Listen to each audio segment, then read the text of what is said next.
Marcus Delo, kami dari kelompok 4. Di sini kami akan membahas tentang manajemen stres. Nah, di sini bukan saya sendiri, ada teman saya, kami ada 7 orang.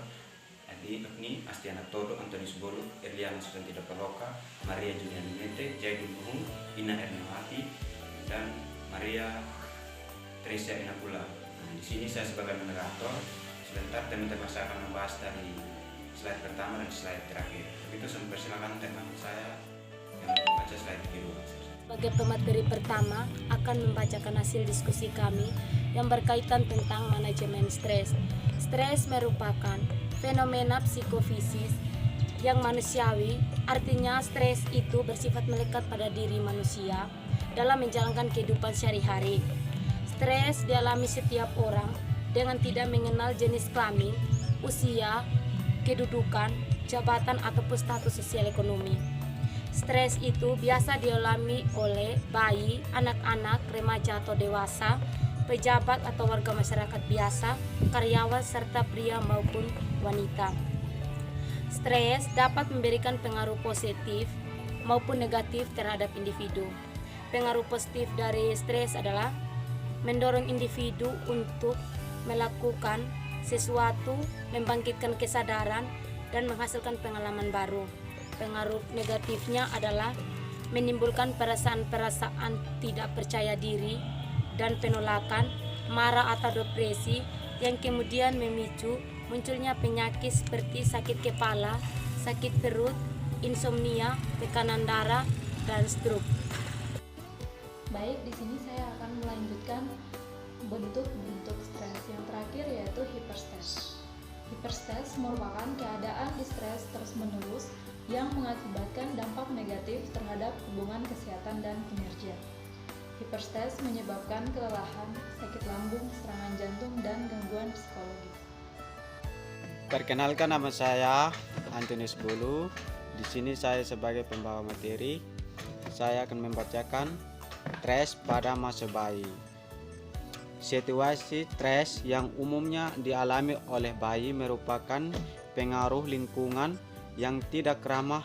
Selain itu juga karena adanya keharusan bagi bayi untuk menyesuaikan diri dengan tuntutan atau peraturan orang tua. Dalam menyesuaikan diri terhadap tuntutan tersebut, ia harus mengendalikan dorongan-dorongan alamiah atau nalurinya. Tuntutan atau peraturan yang harus diikuti bayi itu diantaranya menerima penyapihan dari ibunya, belajar cara makan dan mematuhi jadwal waktunya, serta berlatih buang air pada tempatnya dan bercebok setelahnya. Kemampuan penyesuaian diri bayi terhadap tuntutan tersebut ternyata tidak berlangsung secara otomatis, tetapi melalui proses yang tidak jarang menimbulkan kesulitan pada proses penyesuaian diri. Inilah bayi sering mengalami stres. Faktor lain yang dapat menyebabkan stres pada bayi adalah sikap penolakan atau ketidaksenangan ibu yang ditandai dengan perlakuan ibu yang kasar, marah-marah, atau kurang memperhatikan kebutuhannya. Demikian, terima kasih. Perkenalkan, nama lengkap saya Erliana Susanti Dapaloka. Di sini saya sebagai pembawa materi. Di sini saya membahas mengenai stres pada masa anak-anak. Stres pada anak-anak biasanya bersumber dari keluarga, sekolah, atau teman mainnya. Stres yang bersumber dari keluarga antara lain kurangnya curahan kasih sayang dari orang tua dan perubahan status keluarga, seperti dari serba kecukupan menjadi serba kekurangan. Sedangkan sumber stres yang berasal dari sekolah, diantaranya sikap atau perlakuan guru yang kasar, kurang berhasil dalam bidang akademis, tidak naik kelas, kesulitan mengerjakan tugas dari guru, dan keadaan sekolah yang kurang kondusif untuk belajar, seperti bising, kumuh, atau sehat. Baik, selanjutnya saya akan menjelaskan tentang stres pada masa remaja dan masa dewasa. Stres pada masa remaja merupakan masa stres dalam perjalanan hidup seseorang. Sumber utama terjadinya stres pada masa ini adalah konflik atau pertentangan antara dominasi peraturan dan tuntutan orang tua dengan kebutuhan remaja untuk bebas atau independen dari peraturan tersebut. Banyaknya reaksi penyelesaian remaja yang negatif merupakan pernyataan dari upaya-upaya untuk mencapai kebebasan tersebut. Gejala-gejala umum tentang kesulitan remaja dalam penyelesaian diri antara lain membolos dari sekolah, bersikap keras kepala, atau melawan dan berbohong. Selanjutnya, stres pada masa dewasa. Stres yang dialami oleh orang dewasa pada umumnya bersumber dari beberapa faktor. Di antaranya adalah karena kegagalan perkawinan, ketidakharmonisan dalam keluarga, masalah nafkah hidup atau kehilangan pekerjaan seperti di PHK, ketidakpuasan seksual suami atau istri, perselingkuhan suami atau istri, keadaan hamil, menopause, gangguan kesehatan fisik, dan anak yang nakal. Perkenalkan, nama lengkap saya Jaden Luhu. Di sini saya akan bacakan materi tentang gejala stres. Gejala stres digolongkan menjadi dua, yaitu golongan fisik dan psikis.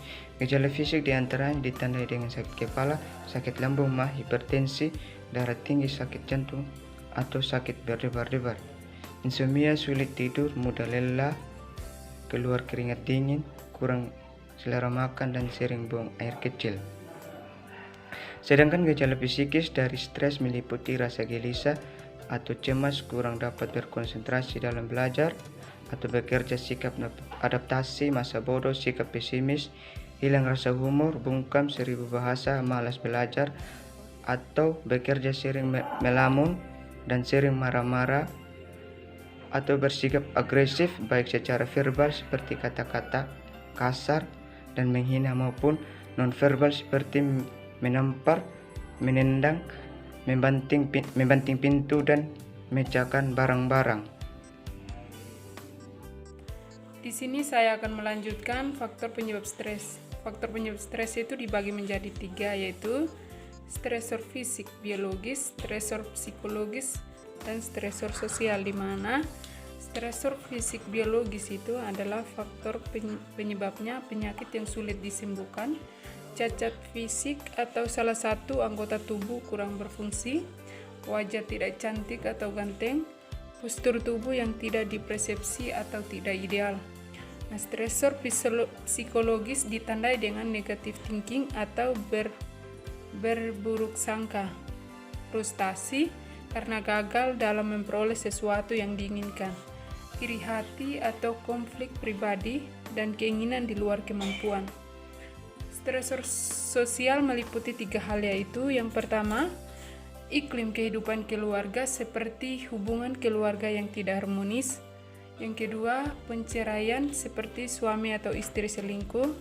Yang ketiga, sikap dan perlakuan orang tua yang selalu keras seperti tingkat ekonomi rendah. Salah satu anggota keluarga mengidap gangguan jiwa. Perkenalkan, nama lengkap saya Maria Junianti Mete. Nah, di sini saya akan melanjutkan materi tentang manajemen stres. Di sini pengelolaan manajemen stres. Jadi, pengelolaan stres disebut juga dengan istilah coping. Coping adalah proses mengelola atau tuntutan atau internal atau eksternal yang ditaksir sebagai beban karena di luar kemampuan individu.